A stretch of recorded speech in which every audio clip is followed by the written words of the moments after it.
What's up everyone? So I'm back with another Q&A. তো একটা খুব কমন প্রশ্ন, সেটা হচ্ছে যে ভাইয়া জিমের কোনো কার্যক্রমের সাথে কি চুল পড়ার কোনো সম্পর্ক আছে? দেখেন, আমি সিম্পলি আপনার প্রশ্নের উত্তর একবার দিয়ে দিব।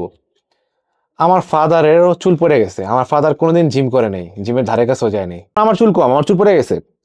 আমাদের বডিতে ডিএইচটি কনভার্সন বেশি, ন্যাচারালি বেশি। এখন আপনি কিছু সাবস্টেন্স কিংবা কিছু সাপ্লিমেন্ট ইউজ করার কারণে দেখা যায় যে আপনার ওই কনভার্সনের রেটটা আরো বেড়ে যায়। 10 দিন পরে হয়তো সেটা হয়তো 5 দিন আগে হয়ে যাচ্ছে। এর মানে এই না যে আপনি আপনার হেয়ার ফল বাঁচাতে পারবেন। আপনার আজ নয় কাল হেয়ার ফল হইতেই, যেহেতু আপনার জেনেটিক এই প্রবলেমটা আছে। সো আপনার যদি হেয়ার ফলের প্রবলেম থেকে থাকে, হেয়ার ফলের প্রবলেম হবে।